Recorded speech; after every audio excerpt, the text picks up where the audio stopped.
प्यारे बच्चों, welcome to the English class. अब हम लोग पाठ समाप्त हो जाने के बाद इंग्लिश ग्रामर को पढ़ेंगे। इंग्लिश ग्रामर जो हमारा किसी भी भाषा का आधार होता है, एक महत्वपूर्ण अंग है ग्रामर, व्याकरण। हम लोग इंग्लिश ग्रामर को पढ़ना शुरू करेंगे। हम लोगों का कोर्स समाप्त हो चुका है। अब हम लोग ग्रामर की तरफ अग्रसर होते हुए उसके भाग को पढ़ेंगे। चलिए हम लोग सीधे पाठ पर आते हैं। व्याकरण, ग्रामर, एलिमेंट्री नॉलेज, प्रारंभिक ज्ञान। व्याकरण होता क्या है? व्याकरण जिसे हम अंग्रेजी में ग्रामर, देखिए स्पेलिंग भी कई बार बहुत से बच्चे जो है गलती करते हैं, GRAMMAR। कुछ लोग गलतियों से इसे ER लिख देते हैं, तो इसलिए ध्यान रखें आप लोग अभी से, चूंकि आप लोग की अभी गलतियां जो है बड़े आसानी से सुधारी जा सकती हैं। ग्रामर, एलिमेंट्री नॉलेज माने प्रारंभिक ज्ञान। व्याकरण, हिंदी में हम ग्रामर को व्याकरण कहते हैं। व्याकरण वह शास्त्र है जिसके द्वारा हम किसी भाषा को ठीक ठीक पढ़ना, लिखना और बोलना सीखते हैं। Grammar teaches us to read, write and speak any language correctly and properly। किसी भी भाषा को ठीक से पढ़ना, लिखना और बोलना सीखना ही यह व्याकरण का शास्त्र है। अर्थात व्याकरण वह शास्त्र है जिसके द्वारा हम किसी भाषा को ठीक पढ़ना, लिखना और बोलना सीखते हैं। वर्णमाला, अल्फाबेट। वर्णमाला में संबंधित भाषा के समस्त अक्षर सम्मिलित होते हैं कि उस भाषा में जो अक्षर हैं, जो भाषा जो का एकदम कहते हैं मौलिक इकाई, मूलभूत इकाई जो होती है वह होती है अक्षर, वर्ण या लेटर्स। अंग्रेजी वर्णमाला में कुल 26 अक्षर हैं।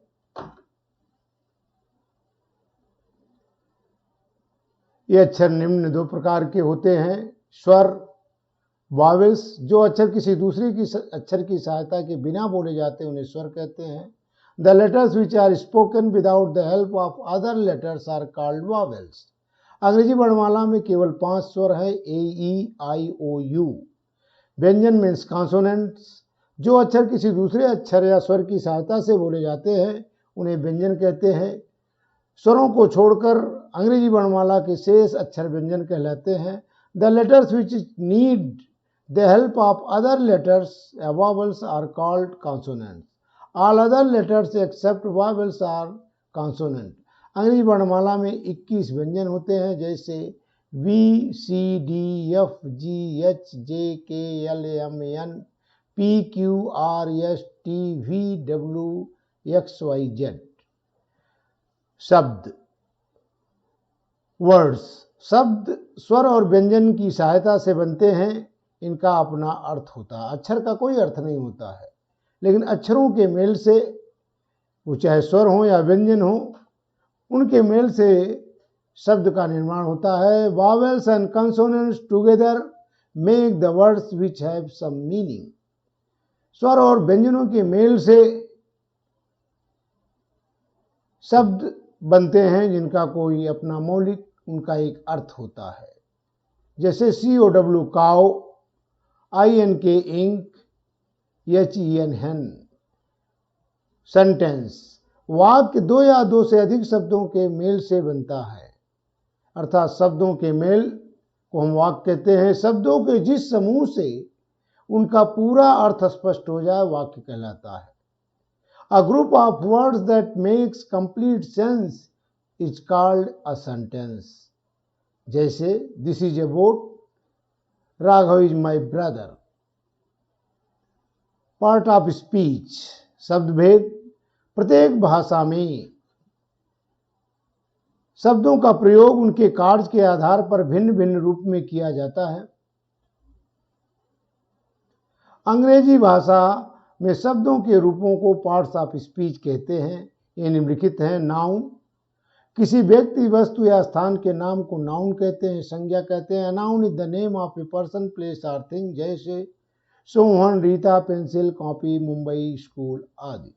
प्रोनाउन, संज्ञा के स्थान पर, प्रोनाउन अर्थात नाउन या संज्ञा के स्थान पर, जिसे आप सर्वनाम कहते हैं, संज्ञा के स्थान पर प्रयुक्त होने वाले शब्दों को प्रोनाउन या सर्वनाम कहते हैं। A pronoun is a word used in place of a noun, जैसे I, you, they, we, he, she, it. Adjective, किसी नाउन या प्रोनाउन की विशेषता प्रकट करने वाले शब्दों को एडजेक्टिव या विशेषण कहते हैं। An adjective is a word which qualifies a noun और प्रोनाउन, जैसे Akhil is a fat boy.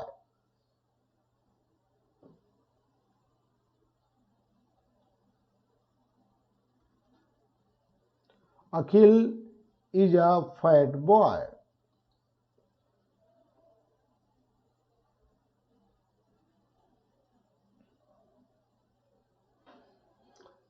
इस वाक्य में फैट द्वारा बॉय की विशेषता प्रकट की गई है, अतः फैट शब्द एडजेक्टिव है।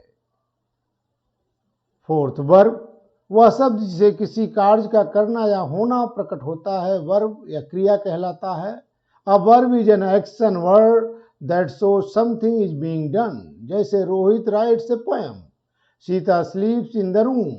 इन वाक्यों में राइट्स एंड स्लीप्स वर्ब से क्रिया है, अर्थात जिस काम का होना पाएगा। एडवर्ब, वे शब्द जो क्रिया जो किसी वर्ब, वे शब्द जो किसी वर्ब या एडजेक्टिव या वाक्य किसी अन्य एडवर्ब की विशेषता प्रकट करते हैं, एडवर्ब या क्रिया विशेषण कहलाते हैं। And adverb is a word which modify a verb an adjective और अनदर एडवर्ब, जैसे Naman runs fast, Manoj runs very fast, she is a very good girl. पहले वाक्य में फास्ट एडवर्ब है जो रन्स माने शब्द, वर्ब की अर्थात क्रिया की विशेषता प्रकट कर रहा है। दूसरे वाक्य में वेरी एडवर्ब है जो फास्ट एडवर्ब क्रिया विशेषण की विशेषता प्रकट कर रहा है।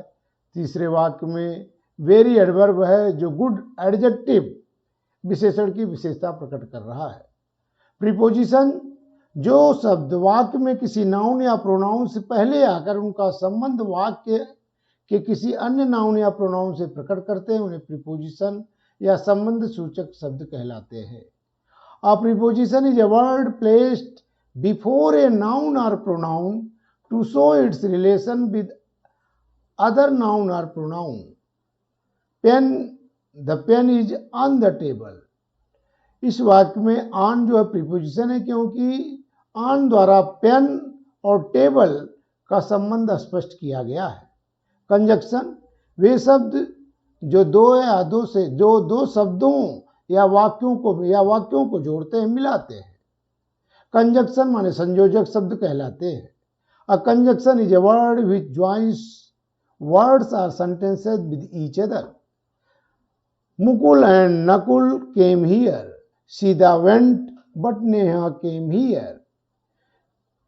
पहले वाक्य में एंड कंजक्शन है, क्योंकि एंड मुकुल और नकुल दो शब्दों को मिलाया गया है। दूसरे वाक्य में बट कंजक्शन है, इनके द्वारा दो वाक्यों Sita went, Neha came, here को मिलाया गया है।